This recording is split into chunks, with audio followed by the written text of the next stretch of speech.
ஆன்லைனில் பார்த்து கொண்டிருக்கிறவங்களையும் அன்போடு கூட வாழ்த்துகிறேன். உங்கள் எல்லாரையும் ஆசீர்வதிப்பாராக. 128வது சங்கீதம் 5வது வசனம் வாசிப்போம். கர்த்தர் சீயோனிலிருந்து உன்னை ஆசீர்வதிப்பார், நீ ஜீவனுள்ள நாளெல்லாம் எருசலேமின் வாழ்வை காண்பாய். எருசலேமின் வாழ்வை காண்பாய். எத்தனை பேர் விசுவாசிக்கிறீங்க? இந்த வாக்குத்தத்தம் உங்க வாழ்க்கையில நிறைவேறும் என்பதை விசுவாசிக்கிறீங்களா? எருசலேமின் வாழ்வை காண்பாய் என்று கர்த்தர் சொல்லுகிறார். ஆமென், ஹல்லேலூயா. 128ஆம் சங்கீதத்தில் சொல்லி இருக்கிறதான 10 விஷயங்கள். இந்த 10 விஷயங்களை நீங்கள் என்ன செய்யலாம் என்றால் எழுதி கொள்ள வேண்டும் என்றால் எழுதி கொள்ளலாம். முதலாவது அங்கே சொல்லி இருக்கிறது என்னவென்றால் சந்தோஷம். சந்தோஷம் அப்படிங்கிறதுக்கு சொல்ல காரணம் என்ன அப்படிங்கிறது நம்ம பார்ப்போம் என்று சொன்னால், ஆங்கிலத்தில் நம்ம அதை வாசிக்கிறோம். நியூ லிவிங் டிரான்ஸ்லேஷன், இன்னும் சில டிரான்ஸ்லேஷன் மொழிபெயர்ப்புகளில் சொல்லி இருக்கிறதுபடி, how joyful are those who fear the Lord, all who follow his ways. how joyful அப்படிங்கிற வார்த்தை பயன்படுத்தப்பட்டிருக்கிறது. அதே போல நீங்கள் வேதத்தில் பாக்கியவான்கள் என்கிறதான தமிழ் வார்த்தை எல்லாவற்றுக்குமே ஹாப்பி இஸ் த மேன் அப்படிங்கிற வார்த்தையை தான் நீங்கள் பார்க்க முடியும். அப்படிங்கிற வாழ்க்கையில் எருசலேம் என்று சொல்லும் பொழுது, எருசலேம் என்பது ஒரு சந்தோஷமான ஒரு வாழ்க்கை. எருசலேமின் வாழ்க்கை என்பது ஒரு மனமகிழ்ச்சியின் வாழ்க்கை, ஒரு சந்தோஷமான வாழ்க்கை. நமக்கு ஆண்டவர் வாக்கு பண்ணி இருக்கிறதுபடி தேவன் நமக்கு சந்தோஷத்தை தருகிறவர். அவர்தான் நமக்கு சந்தோஷத்தை தர முடியும். அவரிடத்தில் தான் நமக்கு சந்தோஷம் இருக்கிறது. ஆகவே தான் ஆபகூக் தீர்க்கதரிசி இவ்விதமாய் சொல்லுகிறதை நீங்கள் வாசிக்க முடியும். ஆபகூக் 3ஆம் அதிகாரம் 18ஆம் வசனத்தில் நீங்கள் வாசிக்கும் பொழுது, அத்திமரம் துளிர்விடாமற் போனாலும், கிடையில் ஆடுகள் முதலற்று போனாலும், அத்திமரம் துளிர்விடாமல் போனாலும், திராட்சை செடிகளில் பழம் உண்டாகாமல் போனாலும், செடியிலே பலன் இல்லாமல் போனாலும், ஒலிவ மரத்தின் பலன் அற்று போனாலும், மரத்தின் பலன் அற்று போனாலும், வயல்கள் தானியத்தை விளைவியாமற் போனாலும், வயல்கள் தானியத்தை விளைவியாமற் போனாலும், கிடையில் ஆட்டு மந்தைகள் முதலற்று போனாலும், ஆட்டு மந்தைகள் முதலற்று போனாலும், தொழுவத்திலே மாடு இல்லாமல் போனாலும், தொழுவத்திலே மாடு இல்லாமல் போனாலும், நான் கர்த்தருக்குள் மகிழ்ச்சியாயிருப்பேன், கர்த்தருக்குள் மகிழ்ச்சியாயிருப்பேன், என் ரட்சிப்பின் தேவனுக்குள் களிகூறுவேன், ரட்சிப்பின் தேவனுக்குள் களிகூறுவேன். எத்தனை பேர் நீங்க சொல்ல முடியும்? இந்த வார்த்தையின்படி வயல் இல்லை. அதே சிலருக்கு வயல்கள் என்பது உங்களுக்கு இல்லாம இருக்கலாம். சிட்டியில பட்டணத்துல வாழுகிற நமக்கு ஆட்டு மந்தை இல்லாம இருக்கலாம், திராட்சை செடி இல்லை, இதுக்கும் நமக்கும் சம்பந்தம் இல்லை. ஆனாலும் எப்படி சம்பந்தப்படுத்துவது? வேலை இல்லாம போனாலும், குழந்தை பிறக்காம போனாலும், திருமணம் என் பிள்ளைகளுக்கு நடக்காம போனாலும், ஒருவேளை சரீரத்தில் எனக்கு வியாதி வந்திருந்தாலும், எந்த பிரச்சனை இருந்தாலும், என்ன குறைவு இருந்தாலும், எல்லா குறைவின் மத்தியிலேயும் நான் கர்த்தருக்குள் மகிழ்ச்சியாயிருப்பேன். ஹல்லேலூயா. அதுதான் இந்த வசனத்திலே ஆபகூக் சொல்கிறார். ஆகவே நம்ம எல்லாருக்கும் மகிழ்ச்சி என்பது உண்டு, சந்தோஷம் என்பது உண்டு. அந்த சந்தோஷம் மகிழ்ச்சி என்பது அது நிறைவில் நமக்கு கிடைக்கும். ஒரு குழந்தை பிறக்கும் பொழுது நமக்கு சந்தோஷம், மகிழ்ச்சி. அதே போல மாதந்தோறும் நம்முடைய கையில வாங்குற சம்பளம் வாங்கும் பொழுது சந்தோஷம், வாங்கும் பொழுதுக்கு சந்தோஷம். அது இன்னும் கொஞ்சம் சொல்ல போனால், ஒரு அடுத்த மாதத்துல எதிர்பாராமலே ஒரு 2000 ரூபாய் சேர்த்து அந்த சம்பளம் வந்ததுன்னா இன்னும் ரொம்ப ரொம்ப மகிழ்ச்சி. அந்த விதத்துல நமக்கு சந்தோஷம் அப்படிங்கிறது நிறைவில் தான் நமக்கு சந்தோஷம் இல்லாமல், குறைவில் நமக்கு குறைவு வந்தால், வேலை இல்லாத நிலைமை வந்தால் நாம் மகிழ்ச்சியா இருக்க மாட்டோம். இப்ப கர்த்தருக்குள் மகிழ்ச்சி என்று சொல்லும் போது, இதெல்லாம் இல்லாம இருந்தாலும் நாம் என்ன செய்ய வேண்டும் என்றால், நம்ம ஜெபிக்கிறோம் என்றால் அதுதான் மகிழ்ச்சிக்கு அடையாளம். எது இருக்கிறது எது இல்லை, ஆனாலும் என் ஜெபத்தை நான் விடவில்லை, நான் ஜெபிக்கிறேன் என்றால் கர்த்தருக்குள் எப்படி இருக்கிறோம்? மகிழ்ச்சியா இருக்கிறோம். நம்ம எது இருந்தாலும் இல்லாவிட்டாலும் ஞாயிற்றுக்கிழமை ஆலயத்துக்கு வருகிறோம் என்றால் அது கர்த்தருக்குள் நாம் மகிழ்ச்சியா இருக்கிறோம் என்று சொல்லி அர்த்தம். அதே போல நமக்கு என்ன இருந்தாலும் இல்லாவிட்டாலும் நாம் என்ன செய்கிறோம்? கர்த்தருடைய ஊழியத்தை செய்கிறோம் என்றால் கர்த்தருக்குள் மகிழ்ச்சியா இருக்கிறோம் என்று அர்த்தம். வழக்கமாக ஜெபக்குழு நடத்துகிறவர்கள், வழக்கமாக சுவிசேஷ ஊழியம் செய்கிறவர்கள், இப்பொழுது குறைவு ஏற்பட்டிருக்கிறது, கஷ்டம் வந்து விட்டது, அந்த கஷ்டத்தின் மத்தியிலையும் உங்களுடைய குறைவின் மத்தியிலையும் நான் ஊழியம் செய்கிறத செய்வேன். ஆன்லைன் பிரேயர் அதுல வருகிறவர்களாக இருக்கலாம். அப்படி வருகிறவர்கள் அதுலயும் என்ன குறைவு இருந்தாலும் நிறைவு இருந்தாலும் நான் வந்து ஜெபத்துக்கு வருகிறோம் என்றால் அதை கர்த்தருக்குள் சந்தோஷமா இருக்கிறோம் என்று சொல்லி அர்த்தம். கரங்களை வைத்து ஆண்டு மகிமைப்படுத்துவோம். ஹல்லேலூயா. ஆண்டவரே, நான் கர்த்தருக்குள் மகிழ்ச்சியா இருக்க வேண்டும், கர்த்தருக்குள் மகிழ்ச்சியா இருக்க எனக்கு உதவி செய்ய வேண்டும் என்று சொல்லி நாம் கேட்க வேண்டும். கர்த்தருக்குள் மகிழ்ச்சியாய் இருங்கள் என்று சொல்லி பிலிப்பியர்ல 4ஆம் அதிகாரத்தில் 4-5 வசனங்களிலே அப்போஸ்தலனாகிய பவுல் சொல்லுகிறதை நீங்கள் பார்க்க முடியும். சந்தோஷமாயிருங்கள், சந்தோஷமாயிருங்கள், மறுபடியும் உங்களுக்கு சொல்லுகிறேன் என்று அங்கே பிலிப்பியர் நிருபத்திலே பிலிப்பியருக்கு அவன் எழுதுகிறான். யார் எழுதுவது? யார்? அப்போஸ்தலனாகிய பவுல் அது எழுதுகிறதை பார்க்கிறோம். நீங்கள் பிலிப்பியர் நிருபத்தில் இன்னும் படித்து பாருங்கள். அவன் கட்டப்பட்டவனாய் இருக்கும்போது அதை எழுதுகிறதை பார்க்கிறோம். சிறைச்சாலையில் இருக்கும் பொழுது அதை எழுதுகிறதை பார்க்கிறோம். 2 கால்களும் சங்கிலியால் பிணைக்கப்பட்டிருக்கிறது, கைகளும் பிணைக்கப்பட்டிருக்கிற நிலைமையில எவ்வளவு சிரமத்தோடு அவன் அதை எழுதியிருப்பான் என்று பாருங்கள். அவன் சொல்லுகிறான், நீங்கள் சந்தோஷமாயிருங்கள். அப்ப சந்தோஷமாக அவன் இருக்கிறதுனாலதான், கர்த்தருக்குள் அவன் மகிழ்ச்சியா இருக்கிறபடினால்தான் அவன் நமக்கு அவன் அவ்விதமாக சந்தோஷமாயிருங்கள் என்று சொல்ல முடிந்தது. நம்முடைய கஷ்டத்தின் மத்தியில மற்றவர்கள் வந்து நமக்கு சொல்லுவாங்க, நீங்க சந்தோஷமா இருங்க என்று சொல்ல முடியுமா? நாம கட்டப்பட்டிருக்கும் பொழுது, இல்லை நம்முடைய வீட்டில் ஒரு கஷ்டமான ஒரு சூழ்நிலை நமக்கு ஏற்பட்டிருக்கிறதுன்னு வைத்துக் கொள்ளுங்கள். அந்த நேரத்தில் யாராவது வந்து சந்தோஷமா இருங்க அப்படின்னு சொன்ன அடிச்சுடுவேன் நானே அப்படின்னு இல்லையா? நானே என்னன்னு செய்யறேன், வேதனையில் உட்கார்ந்து இருக்கும் போது உனக்கு வந்தா தெரியும், வேலை இல்லை, வேலை போயிடுச்சு, அப்படிப்பட்ட நிலைமையில நீங்க ஒரு விசுவாசி வீட்டுக்கு போய் சந்தோஷமா இருங்க அப்படின்னு சொன்னீங்கன்னா உங்க கோபம் வருமா? வராதான்? ஆனா இனிமே நீங்க அப்படி போய் சொல்ல போறீங்க. அப்படி சொன்னாலும் நீங்க என்ன செய்யணும்? ஆமேன்னு சொல்லணும். சொல்லுவீங்களா? சொல்லுவீங்களா? அது நல்ல செய்தி. சந்தோஷமா இருங்க நம்ம சொல்றது நல்ல விஷயம். இங்க சந்தோஷமா இருங்க அப்படின்னு சொல்வது நல்ல விஷயம். அப்படி அதை கேட்கக்கூடிய மனப்பக்குவத்தை கர்த்தர் நமக்கு தருவாராக. ஹல்லேலூயா. அப்படிப்பட்ட மனப்பக்குவத்தை தேவன் நமக்கு தருவாராக. அருமையானவர்களே, நாம இங்கே பவுலுடைய வாழ்க்கையில அவனுக்கு அந்த மனப்பக்குவம் இருந்தது. என்ன மனப்பக்குவம்? நிர்வாணத்திலும் பசியிலும் நான் இருந்தேன், குளிரிலும் இருந்தேன், பல விதமான நாசமாசங்கள் மத்தியில நான் ஊழியம் செய்தேன் என்று அவன் சொல்லுகிற சமயத்தில் அவன் அப்பொழுதெல்லாம் புலம்பவில்லை, அழவில்லை, புலம்பவில்லை, அவன் சோர்ந்து போகவில்லை. நீங்கள் கொரிந்தியர் நிருபத்தில் படிக்கும் பொழுது கர்த்தரிடத்தில் நாங்கள் இரக்கம் பெற்றிருக்கிறபடியால் சோர்ந்து போகிறதில்லை என்று சொல்லுகிறதை பார்க்கிறோம். கர்த்தரிடத்தில் இரக்கம் நமக்கு இருந்தா நம்ம சோர்ந்து போக மாட்டோம், நாம் தளர்ந்து போகவே மாட்டோம். கர்த்தருக்குள் நாம் மகிழ்ச்சியா இருக்க முடியும். Praise the Lord. ஹல்லேலூயா. அருமையானவர்களே, சகிக்கிற ஒரு தன்மை நமக்கு வேணும்.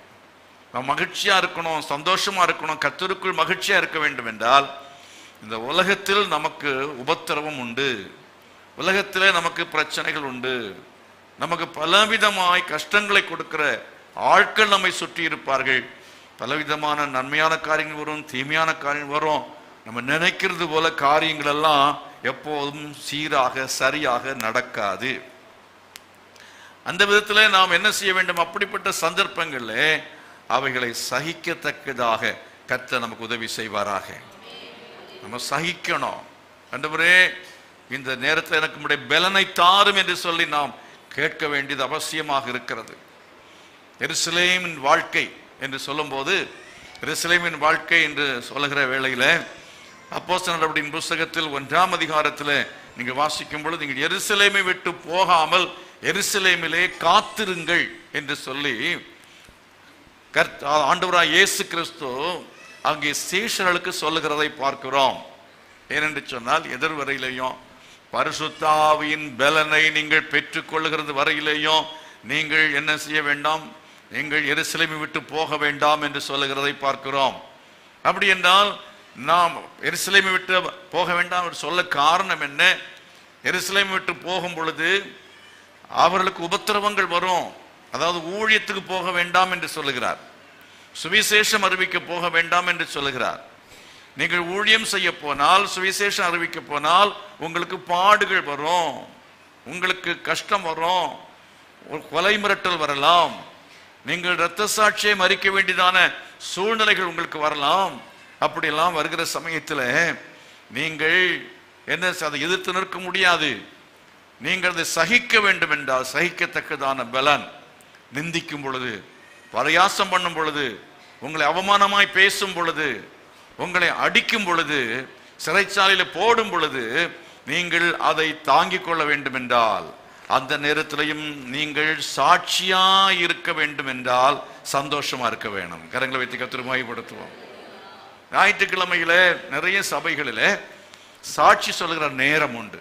இந்த சாட்சி சொல்லுகிற நேரத்தை கவனித்து பார்க்கும் பொழுது, சாட்சி சொல்லுகிறவர்கள் சாட்சி என்கிற பெயர்ல ஒவ்வொருவரும் கையில் பைபிளை வைத்துக்கொண்டு கொஞ்ச நேரம் ஏதோ சொல்லி என்ன செய்வார், வாயில வார்த்தை வராது, அப்படியே அழ ஆரம்பிப்பாங்க.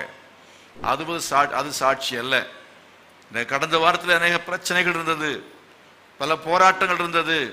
அதன் மத்தியில் என்னால் ஜெபிக்க முடிந்தது, அதன் மத்தியில் ஊழியம் செய்ய முடிந்தது, அதன் மத்தியில் இன்றைக்கு நான் உங்கள் மத்தியில் சாட்சியாய் நிற்கிறேன். கர்த்தரோடு இருக்கிறார், நான் சந்தோஷமா இருக்கிறேன், நான் மகிழ்ச்சியா இருக்கிறேன் அப்படின்னு சொல்லி என்ன பாட்டு பாடணும்? என்ன பாட்டு பாடுவாங்க? அதாவது மலையாளத்தில் ஒரு பாட்டு உண்டு, டிஜிஎஸ் தினகரன் பாடுவார். கவனிச்சுக்கீங்களா? மலையாளத்தில் பாடுவார் நினைக்கிறேன்.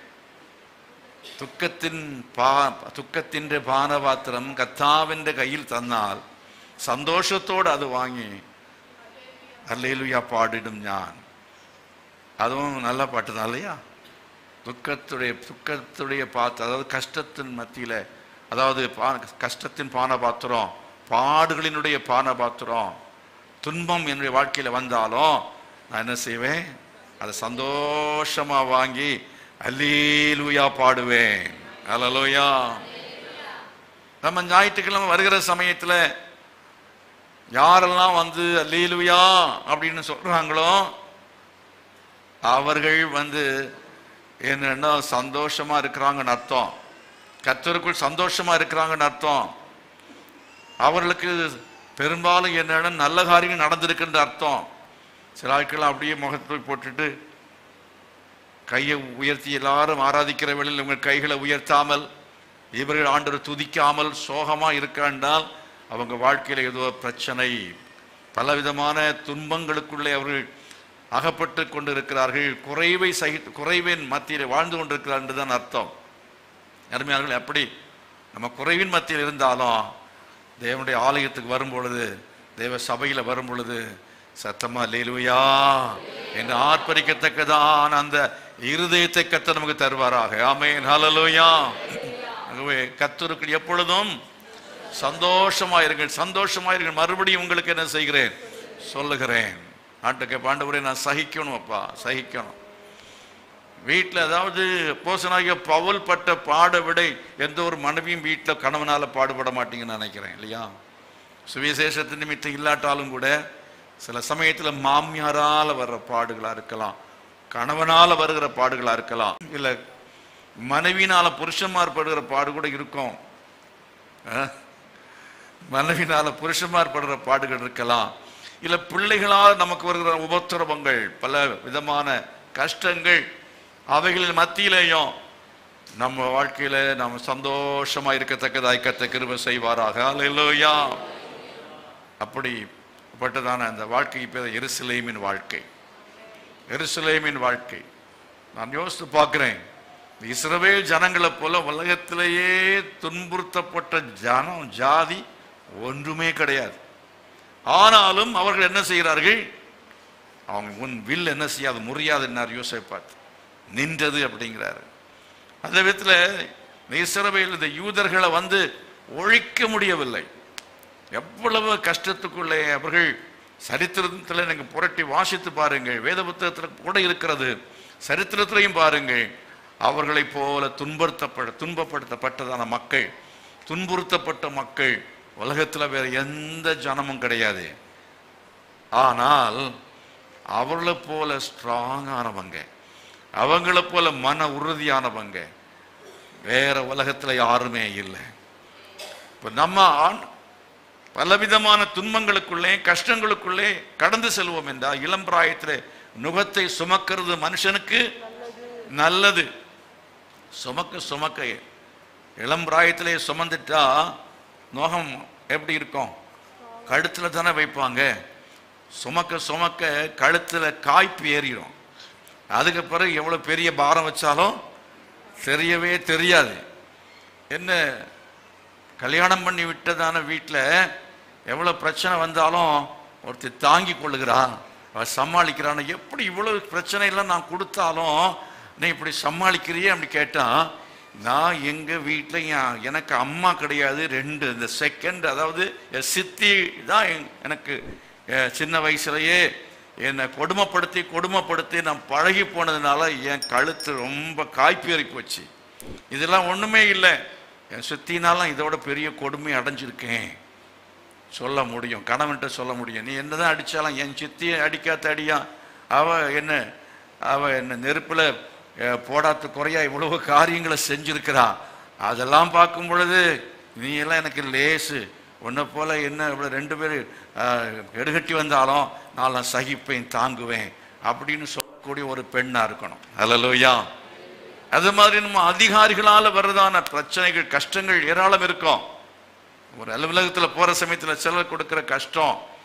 ஆனால் இளம் பிராயத்திலேயே, நம்ம ஆரம்பத்திலேயே, நம்ம துவக்கத்திலேயே பலவிதமான கஷ்டங்கள் சுகமோகமாக எந்த பிரச்சனையும் இல்லாமல் நம்ம பாதுகாப்பாக ஒரு கம்ஃபர்ட் சோனுக்குள்ளேயே நம்ம இருப்போம்னு சொன்னால், நம்ம கஷ்டங்கள் வரும் பொழுது அவை அந்த மத்தியில் நாம் எப்படி இருப்போம் என்றால் பலவீனர்களாக இருப்போம். சீக்கிரம் சோர்ந்து போவோம். சீக்கிரம் சோர்ந்து போனால் உன் பலன் குறுகினது என்று சொல்லி இருக்கிறது. ஆபத்து காலத்தில் சோர்ந்து போவாயானால் உன் பலன் குறுகினது. ஆகையினால பரிசுத்த ஆவியானுடைய அபிஷேகத்தை பெற்றுக்கொள்ள வேண்டும். அல்லேலூயா. பரிசுத்த ஆவியானவர் நம்மிடத்தில் வரும் பொழுது வேதம் சொல்லுகிறது, you shall receive the power. பரிசுத்த ஆவியானவர் வரும் பொழுது பலன் அடைந்து எருசலேமிலும் யூதேயாவிலும் சமாரியாவிலும் உலகத்தின் கடைசி வரையந்தம் எனக்கு எந்த இடமா இருந்தாலும் சாட்சியா இருப்பீன்னு அர்த்தம். அது வீட்லையும் சாட்சியா இருக்க முடியும், ரோட்லையும் சாட்சியா இருக்க முடியும். வீட்டில் வர சோதனையோட சில சமயம் ரோட்டில் சோதனை என்ன செய்யும் வருகிறது. வாகனம் ஓட்டுகிற உங்களுக்கு தெரியும் இல்லையா, வர இடத்துல போகும்போது வரும்போது நமக்கு பிரச்சனைகள். ஆகவே எங்கும் எந்த இடத்திலையும் எந்த சூழ்நிலையிலையும் நாம் பலனோடு இருக்க வேண்டும் என்றால் பரிசுத்த ஆவியானவர் தான் நமக்கு பலனை தர வேண்டும். உறுதியா இருக்க வேண்டும் என்றால் பரிசுத்த ஆவியானவர் நமக்கு பலனை தர வேண்டும். பாடுகள் நம்முடைய வாழ்க்கை என்ன செய்யும் என்றால் உறுதி உள்ளதாக மாற்றுகிறது. ஹல்லேலூயா. ஆகையினால நாம் சகிக்கிறவளா இருக்க வேண்டும். எல்லா துன்பத்தின் மத்தியிலேயும் நாம் அதை மேற்கொள்ளக்கூடியதான கிருபையை பரிசுத்த ஆவி பெற்றுக்கொள்ள வேண்டும்.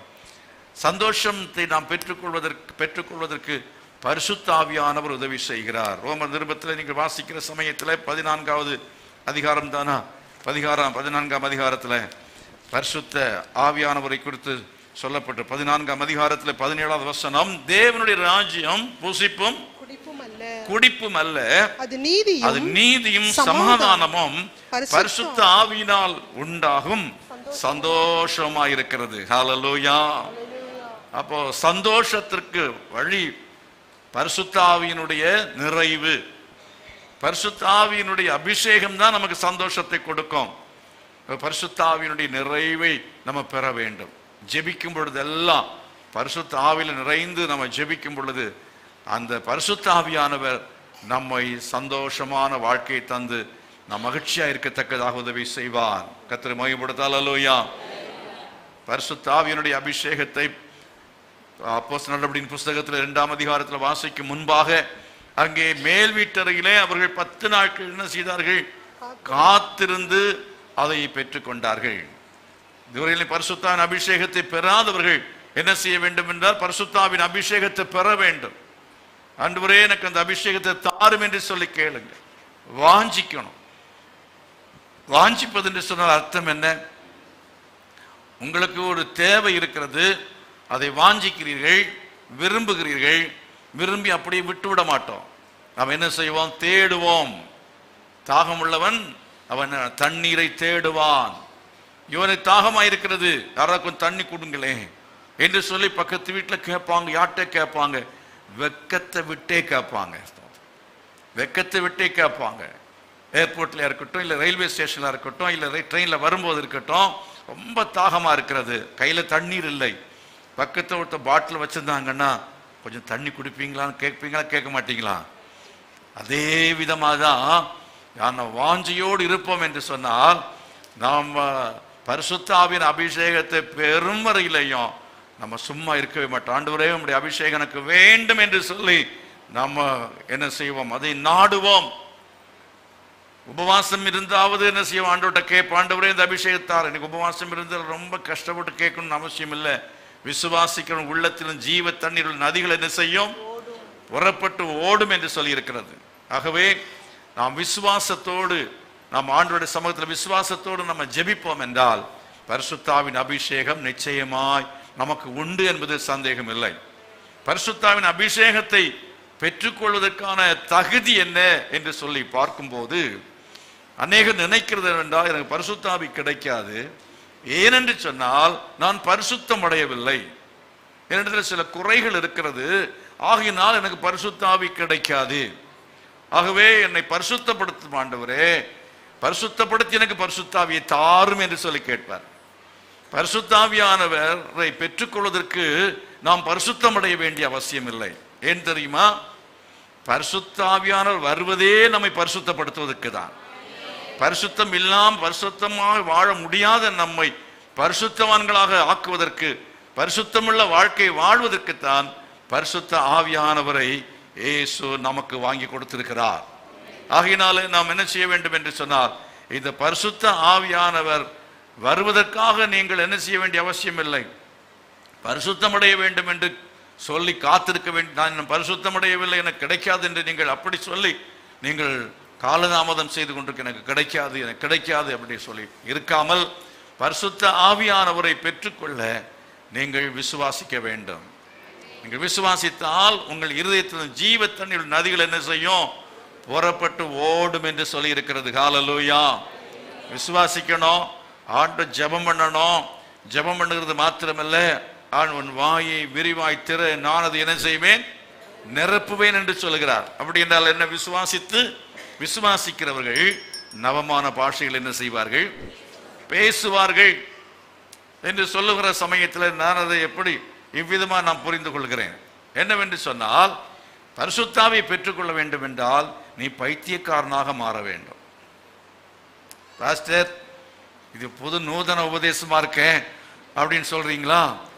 நான் ஐஏஎஸ், நான் ஐபிஎஸ், நான் காலேஜ் ப்ரொஃபஸர், அவர் பெரிய என்ஜினியர், நான் அதிபர் அப்படின்லாம் சொல்லிட்டு அப்படியே நின்னீங்கன்னா வரவே மாட்டார். அதாவது அந்நிய பாஷையினாலும் என்ன சொல்லப்பட்ட ஏசாயாவில், அந்நிய பாஷையினாலும் பரியாச உதடுகளினாலும் இந்த ஜனத்தோட பேசுவார், இதுவே ஆறுதல் என்று சொல்லப்பட்டிருக்கிறது. அந்நிய பாஷையினாலும் பரியாச உதடுகளினாலும் இந்த ஜனத்தோட பேசுவார். இன்னொரு வசனம் சொல்லு, உன் வாயை விரிவாய் திற என்று சொன்னால், அதாவது இந்த பெந்தேகோஸ்தே சபையில் வர்ற சமயத்தெல்லாம் பரிசுத்தாவி அதிகமாக பெற்றுக்கொள்றாங்க. காரணம் என்ன? பரிசுத்தாவி பெற்றுக்கொள்கிறவர்கள் எல்லாருமே பார்த்தீங்கன்னா வாயை திறந்து ஸ்தோத்திரம் பண்றவங்களா இருப்பாங்க. கரங்களை வைத்து கர்த்தரை மகிமைப்படுத்துவோம். வாயை திறந்து யார் ஸ்தோத்திரம் பண்றாங்களோ அவங்களுக்கு கர்த்தருடைய ஆவியானவர் அபிஷேகத்தை ஊற்றுவார். ஹல்லேலூயா. அதனால வாயை திறந்து நல்ல ஸ்தோத்திரம் பண்ண வேணும். அப்ப ஸ்தோத்திரம் பண்ணும் பொழுது வாயில கர்த்தர் என்ன செய்வார்? அந்த நபமான பாஷைகளை கொடுப்பார். அப்போ அதை விசுவாசித்து பேச வேண்டும். அதை என்ன செய்ய வேண்டும்? விசுவாசித்து நீங்கள் பேச வேண்டும். உங்களுக்கு அதனுடைய பொருள் அர்த்தம் தெரியாம போனாலும் அதை பற்றி கவலைப்பட வேண்டிய அவசியம் இல்லை. அது உங்களுக்கு பக்தி விருத்தியை உண்டாக்கும் என்று 1 கொரிந்தியர் 14ஆம் அதிகாரம் சொல்லுகிறது. இது நமக்கு பக்தி விருத்தியை கொடுக்கக்கூடியது, சபைக்கு என்று சொல்லாமல் பேசுகிறதான நாம் என்ன செய்கிறோம்? பக்தி விருத்தி அடைகிறோம். ஒரு பெரிய விடுதலை, ஒரு பெரிய சந்தோஷம். ஆகையினால் தான் அப்போஸ்தலனாகிய பவுல் சொல்கிறார், உங்கள் எல்லாரையும் பார்க்கலாம் அதிகமாக நான் என்ன செய்கிறேன்? அந்நிய பாஷை பேசுகிறேன். சொன்ன பைத்தியக்காரன் சொன்னதுக்கு அர்த்தம் சொல்லிடுறேன். அதாவது நான் ரொம்ப என்னன்னா மானம் மரியாதை எல்லாம் பார்த்துட்டு அப்படியே நின்னோன்னா ஆவியானவர் வரமாட்டார். நம்ம கொஞ்சம் என்ன செய்யணும்? தாராளமாக நம்முடைய சரீரத்தை விட்டு கொடுக்கணும். ஆவியானவர் உழுக்கினாலும் சரி, உருட்டினாலும் சரி, என்ன பண்ணாலும் சரி, நான் என்ன செய்ய மாட்டேன்? கையை உயர்த்த மாட்டேன். நான் அப்படியே கையை கட்டிட்டு நிற்பேன்னா ஜென்மத்துக்கும் அபிஷேகம் வரவே வராது. இந்த சரத்தை நான் உமக்கு கொடுக்கிறேன். இந்த சரத்தை நீ பயன்படுத்துங்க. துதித்து பாடுவதற்கு என்னுடைய கைகளை கொடுக்கிறேன். கையை நான் உயர்த்தி ஆராதிப்பது வெட்கப்பட மாட்டேன். கிறிஸ்துவுக்கு பைத்தியம். ஹல்லேலூயா. மற்றவங்களாம் உலகத்தில் பைத்தியமான நமக்கு பைத்தியம், அதாவது உலகத்தில் நமக்கு பைத்தியம், நாம் அவங்களுக்கு பைத்தியம். அதைத்தான் மீகாள் அவள் சொன்னாள். யார்? தாவீதுடைய மனைவி, சவுலுடைய மகள், தாவீதுடைய மனைவி. தாவீதுடைய மனைவி மீகாள் சொன்னால், என்ன கேவலமா நீர் ஆடினீரே, பைத்தியம் பிடிச்சு போச்சான்னு கேட்டா. பைத்தியக்காரனை போல நீ ஆடுகிறீர தெருவில் என்று சொல்லி கேட்டாள். இங்க யாராவது உங்க மனைவியோ உங்க பிள்ளைகளோ இல்லை கணவன் ஆவில நிறைந்த அபிஷேகத்தில் நிறைந்து கைகளை தட்டும் போதோ கரங்களை உயர்த்தும் பொழுதோ கொஞ்சம் அப்படி இப்படிலாம் அசைஞ்சிட்டா கொஞ்சம் படித்தவங்களாம் அந்த சும்மா கொஞ்சம் அமைதியாக இருக்கு, மனுஷன் என்ன நினைப்பாங்க, நீங்கள் யார் எவ்வளோ பெரிய ஆள் தட்டிடுவாங்க இல்லையா? அப்போ என்ன சொல்லணும்? நான் இன்னும் நீசனாவேன். எனக்கு அந்த மரியாதை ஒன்றும் பேச, பரிசுத்த ஆவியான நிரப்பினா போதும், அந்த ஆவியின் சந்தோஷம் எனக்கு கிடைச்சா போதும். ஹல்லேலூயா. சில எவ்வளோ படிச்சிருந்தாலும் பாருங்க, டை கட்டிட்டுப்பான், டை கட்டி டை கொஞ்சம் கீழே இங்கே இழுத்து போட்டுட்டு அப்படியே ஆடிட்டு வருவான் பாருங்க. யாரு? படிப்பெல்லாம் இருக்கும், ஆனாலும் தண்ணி போட்டுட்டு அவன் அப்படியே ஜாலியாக வருவான். அவனுக்கு இருக்க சந்தோஷம் பார்த்தீங்கன்னா என்னென்ன பாட்டுகள்லாம் வாயில் வரும் தெரியுமா? பிரமாதமாக பாட்டெல்லாம் பாடுவான், வராத பாட்டெல்லாம் பாடுவான். அவன் வந்து சங்கடத்தோடய இருப்பான். என்ன ஆட்டம், என்ன பாட்டம், என்ன உள்ளுக்கு வந்திருக்கிற என்னது? சரக்கு. அப்படிதானே சொல்லுவீங்க, சரக்கு. அது அந்த சரக்குக்கே அவ்வளோ வெல்லம் வேண்டாம்.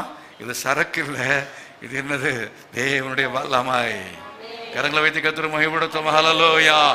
இது வந்ததுன்னு சொன்னா நம்ம அடக்கவே முடியாது. அவர் நம்மை ஆளுகை செய்வார். 1000 முழம் அளந்து முன்னால போகும்போது கணுக்கால் அளவு, அப்புறம் முழங்கால் அளவு, அப்புறம் இடுப்பால் அளவு, அப்புறம் நீச்சல் ஆழம். நீச்சல் அன்கண்ட்ரோலபிள், நம்ம கட்டுப்படுத்த முடியாதபடிக்கு ஆவியானவர் என்ன செய்வார் என்று சொன்னால் நம்மை அவர் நடத்த ஆரம்பிப்பார். கர்த்தரை மகிமைப்படுத்தும். ஹல்லேலூயா. கர்த்தரால் நாம் நடத்தப்படுவோம். ரோமர் நிருபத்தில் 8ஆம் அதிகாரம் 1ஆம் வசனத்தில் வாசிக்கும் பொழுது ஆவியினாலே நடத்தப்படுவதை பற்றி சொல்லி இருக்கிறது. வாசித்து பாருங்கள்.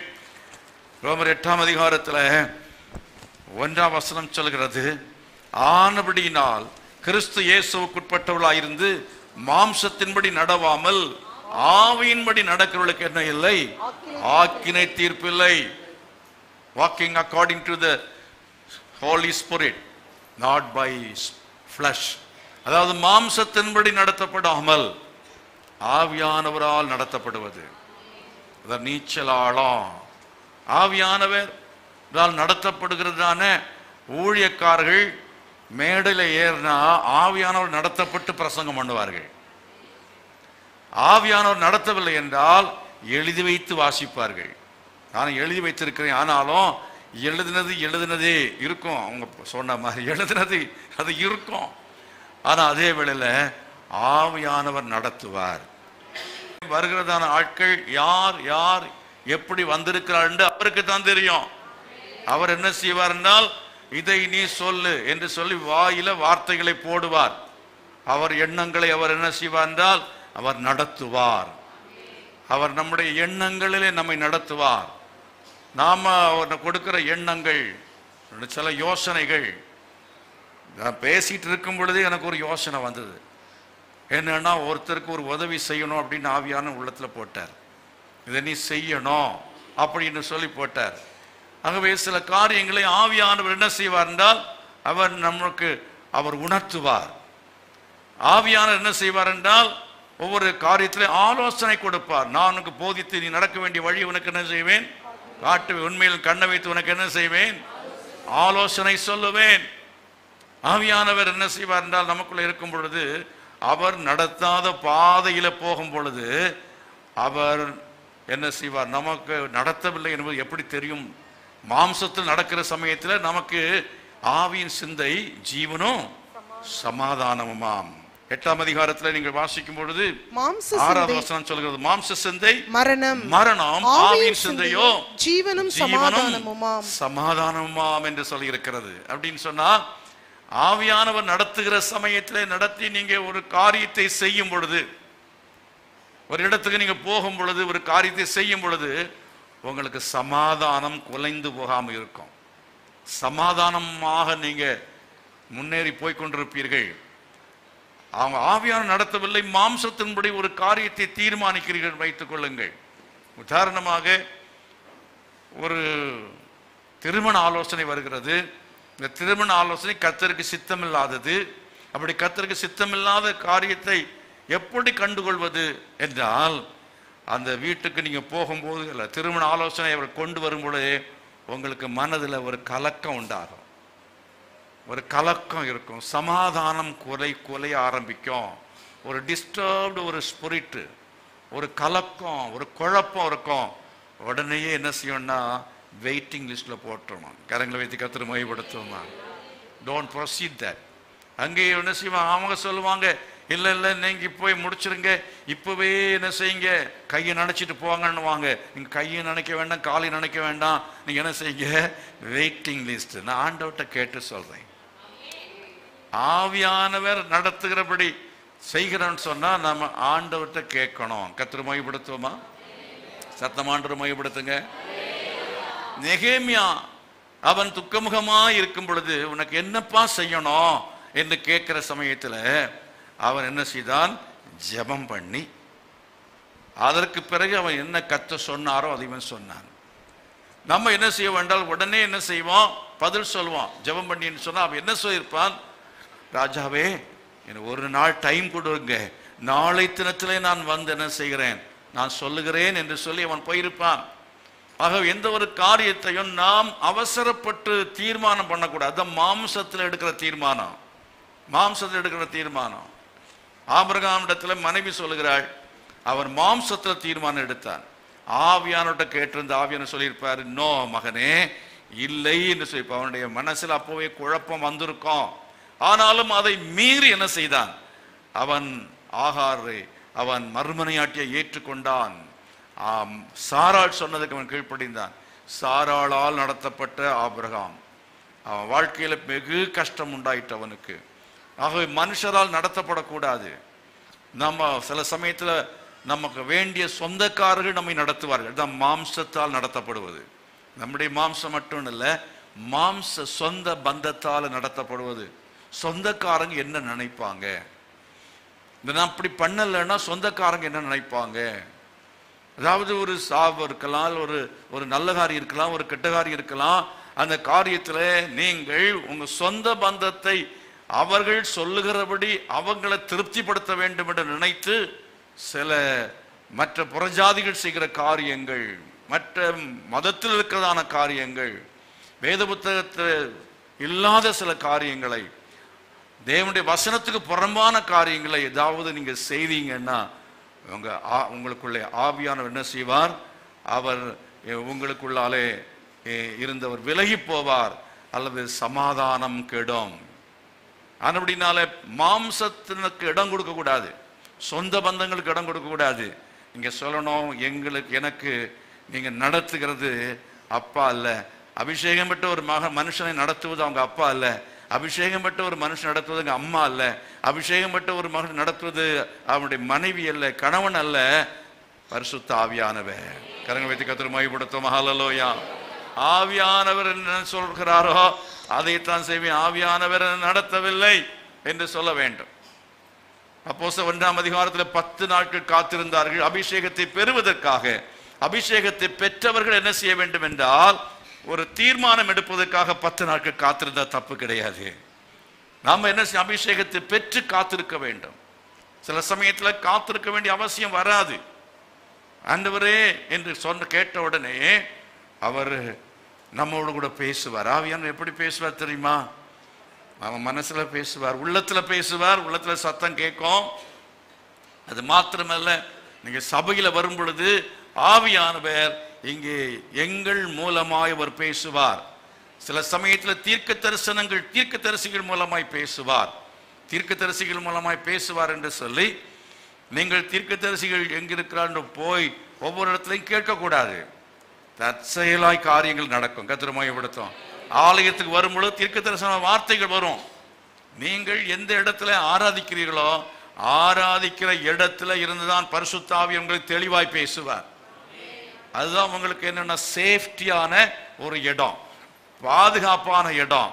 எல்லா இடத்துலையும் தண்ணி குடிக்க கூடாது, எல்லா இடத்துலையும் சில காரியங்களை நம்ம தவிர்க்க வேண்டும். ஒரு பாதுகாப்பான ஒரு இடம் அப்படின்ற பல காரியங்களுக்கு வைத்திருக்கிறோம் அல்லவா?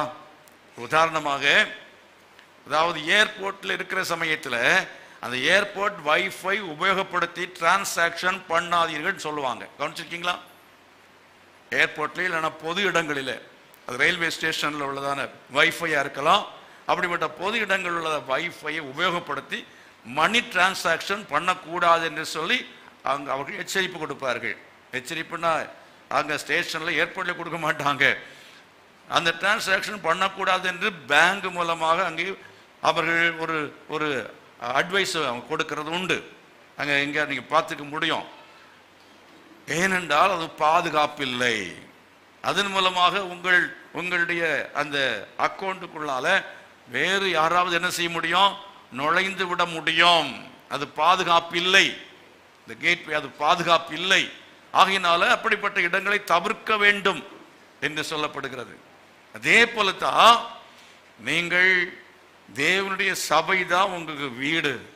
இங்க இருந்து வெளிப்படுகிற தீர்க்க தரிசனம், இங்கிருந்து பேசப்படுகிறதான தேவனுடைய வசனங்கள் இட்ஸ் எ செக்யூர்டு ஒன். கரங்களை வைத்து கர்த்தரை மகிமைப்படுத்துவோமா? அல்லேலூயா.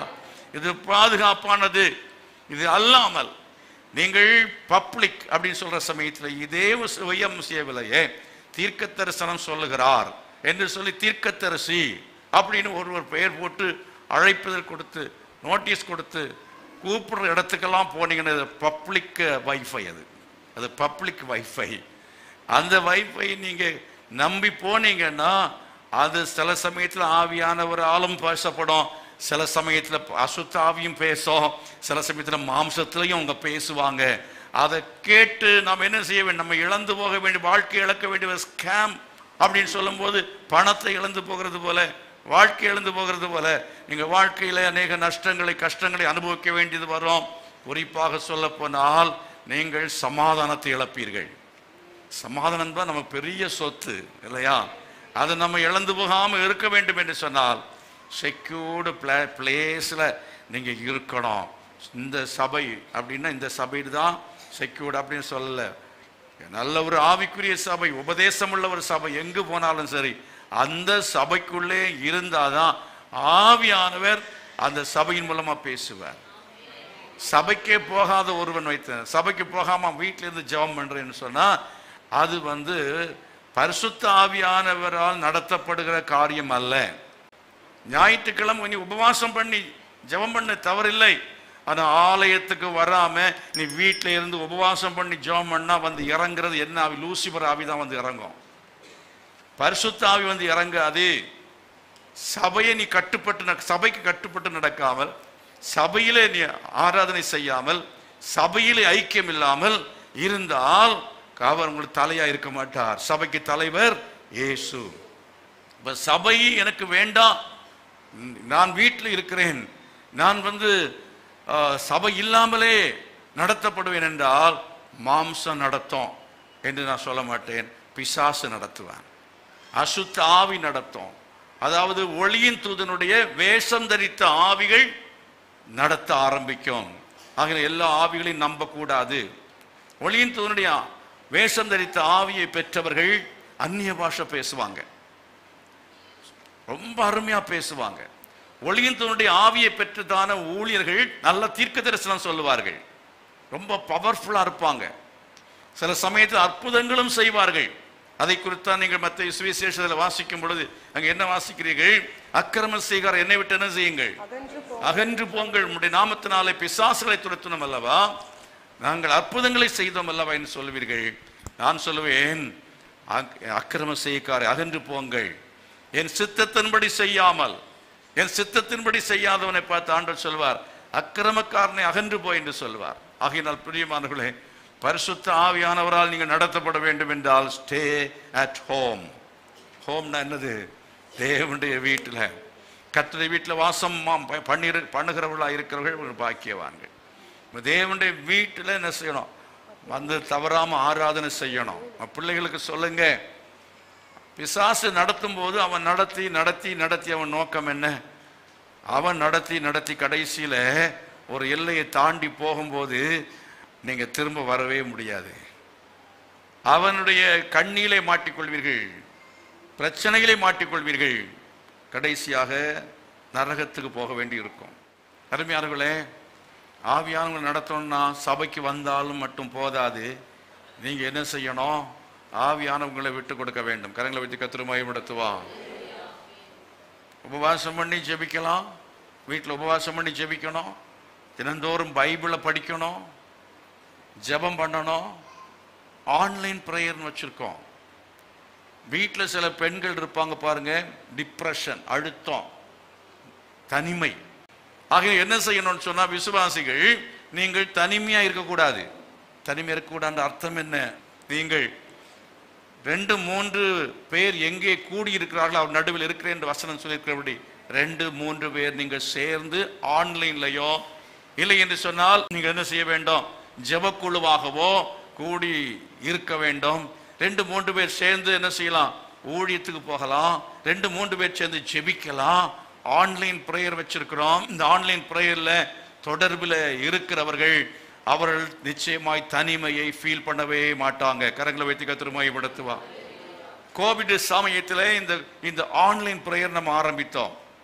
கோவிட் டைமில் ஆரம்பித்த இந்த ஆன்லைன் பிரேயர் அநேகர் தனிமையிலே வாடின சமயத்தில் அநேகர் தனிமையை போக்குவதற்காக பலவிதமான தவறான நிலைமைக்கு அந்த ஆன்லைனை உபயோகப்படுத்தினார்கள். தனிமையில் இருந்து வெளியே வருவதற்காக 24 மணி நேரம் மிக மோசமான காரியங்களை பார்த்ததான பிள்ளைகள் உண்டு. அப்படிதான் அநேக பிள்ளைகள் கெட்டு போனார்கள். ஆனால் நம்முடைய சபையில் ஆன்லைன் பிரேயர் ஆரம்பித்தோம். கால்வரி 17 என்பது அப்பொழுதான ஐடி. அந்த ஒரு ஐடியில் நம்ம ஆன்லைனில் என்ன செய்ததுன்னா ஒரு ஜெபத்தை நம்ம ஆரம்பித்தோம். அந்த நாட்களில் ஒருவரும் சபை இல்லை என்பதை பற்றி கஷ்டப்படவே இல்லை. எல்லாரும் ஜெபத்தில் பங்கு பெற்றார்கள், செய்திகள் கேட்டார்கள். அவர்கள் வீட்டில் இருந்தாலும் வெளியே போக முடியாவிட்டாலும் ஜெபம் நடைபெற்று கொண்டிருந்தபடினாலே அவர்கள் கர்த்தருக்குள் பலப்பட்டார்கள், ஆவியிலே பலனடைந்தார்கள். ஆகையினால நம்முடைய சபைக்கு வருகிற நாட்கள் மீதி நாட்களில் வீட்டில் இருக்கும் பொழுது, வீட்டில் இருக்கிற சமயத்தில் உங்களுக்கு தனிமைங்கிற ஒரு சூழ்நிலை வரும் என்றால் இங்கே தனிமையாக இருக்காது. அப்படி என்ன செய்யுங்கள்? நீங்கள் வீட்டில் நீங்கள் வெளியில் போய் ஒரு ஜெப குழுவுக்கு போக முடியாவிட்டால் உங்க வீட்டிலேயே 4 பேரை வர சொல்லி நீங்க ஜெபக்குழுவை ஆரம்பியுங்கள். கரங்களை வைத்து கர்த்தரை மகிமைப்படுத்தும். ஹல்லேலூயா. எத்தனை பேர் எனக்கு தெரியும் மனைவி இல்லை, பிள்ளைகள் வெளிநாட்டில் இருக்கிறாங்க. அப்படிப்பட்டதான ஆட்கள் இந்த ஆன்லைன் பிரேயர் மூலமாக தனிமையிலிருந்து அவர்கள் தனிமையை மேற்கொண்டு சந்தோஷமான வாழ்க்கை பெற்றிருக்கிறார்கள். கரங்களை வைத்து கர்த்தரை மகிமைப்படுத்துவார். தனிமை என்பது மிக மிக நரகம். தனிமை உங்களை நரகத்துக்கு கொண்டு போய்விடும். உண்மையா நிஜமா நரகத்துக்கே கொண்டு போய்விடும். தவறான முடிவு எடுத்து டிப்ரெஷன் வர காரணம் தனிமை தான். ஒருவன் தனிமையில் இருந்தால் அவன் டிப்ரெஷனில் போயிடுவான். டிப்ரெஷனில் போன பிற்பாடு மன அழுத்த நோய் வந்துவிடும். மன அழுத்த நோய் வந்த பிற்பாடு நம்ம கட்டுப்பாட்டு இருக்க மாட்டோம். நம்முடைய மன சிந்தை அது முழுமையாக நினைச்சு நம்ம இழந்து விடுவோம். அப்போ சிந்தை மனசு சொல்லும், நீ செத்து போன்னு அது அழுத்தம் கொடுக்கும். அப்படியே நம்ம அதை முடிவெடுத்துருவோம். ஆகையினால தனிமைக்கு நாம் இடம் கொடுக்கவே கூடாது. கரங்களை வைத்து கர்த்தரை மகிமைப்படுத்துவோம். ஆன்லைனை பயன்படுத்துங்கள். இல்லை உங்க வீட்டிலேயே 4 பேரை வர சொல்லி என்ன செய்யுங்க, ஜெபக்குழுவை தினந்தோறும் ஜெபத்தை நடத்துங்கள். நீங்க ஜெபக்குழுவை நடத்துங்கள். இல்லை என்றால் நீங்க என்ன செய்யுங்க, ஒரு வீட்டில் போய் ஜெபக்குழு, ஒரு 4 வீட்டில் ஜெபக்குழுவை நடத்துங்கள். நீங்க உங்களை ஆக்டிவா வைத்துக் கொள்ளுங்கள். கர்த்தரை மகிமைப்படுத்துவோம். ஹல்லேலூயா.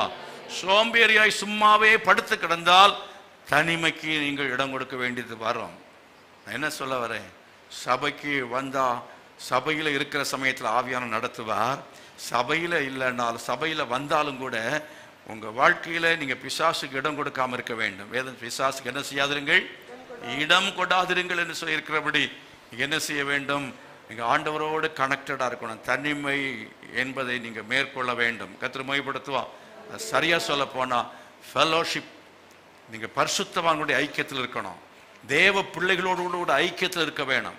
தேவ பிள்ளைகளோடு கூட உங்கள் பிள்ளைகளை ஐக்கியப்படுத்துங்கள். அதே போல் நீங்கள் உங்கள் பிள்ளைகளோடு ஐக்கியமாறுங்க. கணவன் மனைவி நீங்கள் ஐக்கியமாறுங்க. கர்த்தரை மகிமைப்படுத்துமா. திருமணமான நீங்கள் வீட்டில் என்னன்னா 2 பேரும் சரியாக பேசாமல் இருக்கிறீங்க. எப்போவுமே 2 பேரும் 2 பக்கத்தில் அங்கே உட்காந்து நீங்கள் ஃபோனை பார்த்துட்டு இருக்கீங்க. இங்கே புருஷன் உட்காந்து ஃபோனை பார்த்துட்டு இருக்கிறாருன்னா பிசாசு உங்களுக்கு வந்துடுவான். அங்கே தனிமை என்ன செய்யும், அங்கே வரும். இல்லை என்றால் நிச்சயமாகவே அவங்க வாழ்க்கையில பிசாசானவன் மேற்கொள்ளுவான். ஆனபடினாலே என்ன செய்யணும், கணவனும் மனைவியும் அவர்கள் சந்தோஷமாக அவர்கள் இணைந்து செயல்பட வேண்டும். கர்த்தரை மகிமைப்படுத்துங்கள். ஹல்லேலூயா. கர்த்தரை மகிமைப்படுத்த கரங்களா சேர்த்து கர்த்தரை மகிமைப்படுத்துங்க. ஆக பிரியமானவர்களே, பரிசுத்த ஆவியினால் நீங்கள் நடத்தப்பட வேண்டும். தேவ ஆவியானவர்களை நடத்த வேண்டும். மாம்சத்தால் நடத்தப்படக்கூடாது. அப்படி இருந்தால் பரிசுத்த ஆவியானவர் உங்களுக்கு அந்த சந்தோஷத்தை தருவார். ஆவியின் சந்தோஷம் உங்களுக்கு கிடைக்கும். ஆவியின் கனிகள் முதல்ல என்ன சொல்லப்பட்டிருக்குது, ஆவியின் கனிகள் அன்பு, சந்தோஷம். 2வது என்ன, சந்தோஷம். ஆகவே ஆவியானவர் மூலமாய் கிடைக்கிறதான ஒரு பெரிய ஆசீர்வாதம் சந்தோஷம். Praise the Lord. ஹல்லேலூயா. ஆகினால நாம் என்ன, இந்த எருசலேமின் வாழ்வு என்று சொல்லும் பொழுது சந்தோஷமான வாழ்க்கை, மகிழ்ச்சியான வாழ்க்கை. எது நமக்கு இருந்தாலும் இல்லாவிட்டாலும் பரிசுத்த ஆவிக்குள்ள இருக்கும் பொழுது நான் சந்தோஷமா இருக்க முடியும். தேவனுடைய ராஜ்யம் புசிப்பும் குடிப்பும் அல்ல, அது நீதியும் சமாதானமும் பரிசுத்த ஆவியினால் உண்டாகிற சந்தோஷமா இருக்கிறது என்று சொல்லப்பட்டிருக்கிறது.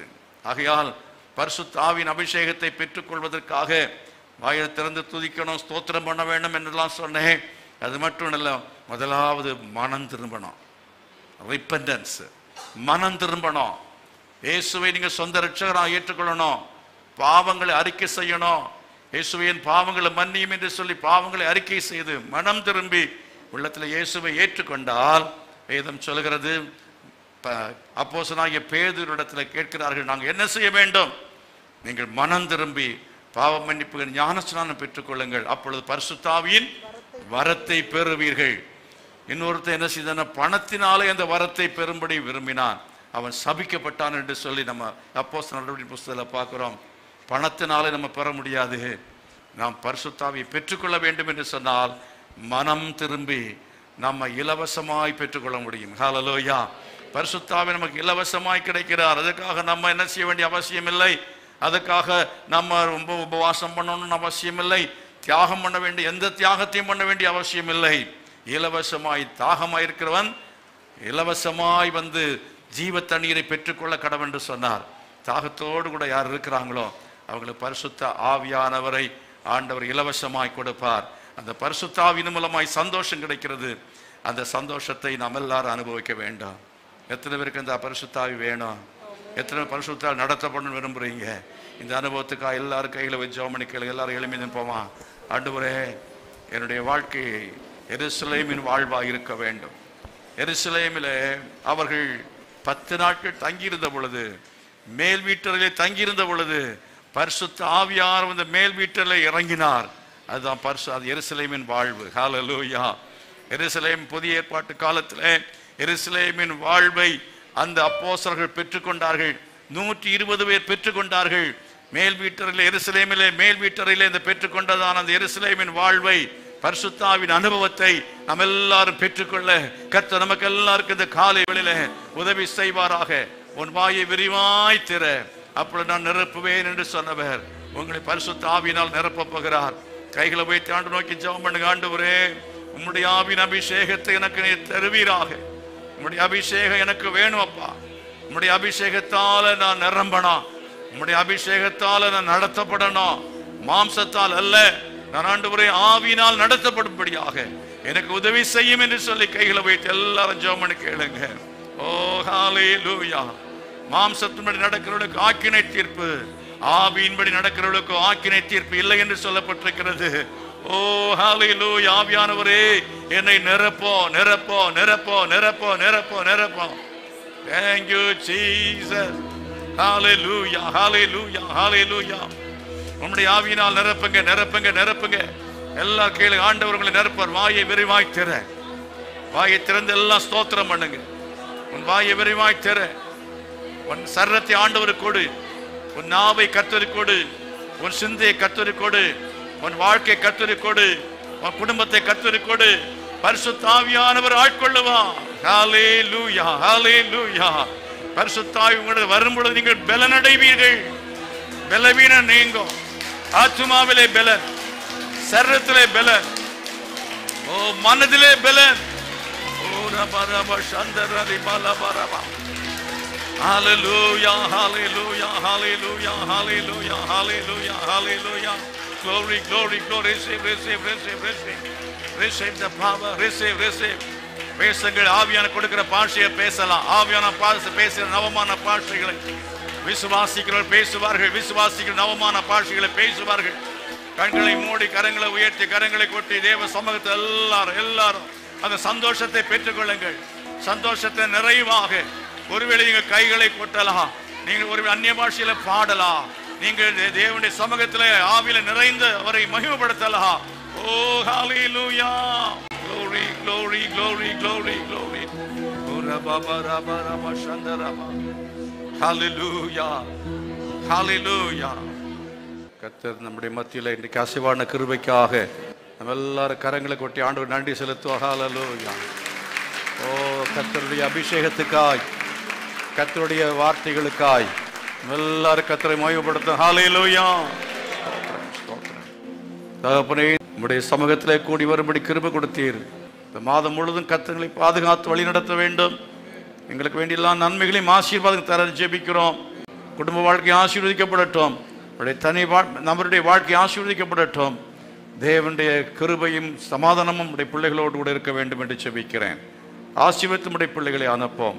இயேசுவின் நாமத்தில் பிதாவே, ஆமென். நம்முடைய கர்த்தராகிய இருக்கிற இயேசு கிறிஸ்துவின் கிருபையும் பிதாவாகிய தேவனுடைய அன்பும் பரிசுத்த ஆவியானுடைய அந்யோன்ய ஐக்கியமும் சமாதானம் பாதுகாவலும் நம் அனைவரோடு சகல பரிசுத்தவான்களோடும் கூட என்றும் நிலைத்திருப்பதாக. ஆமென். God bless you.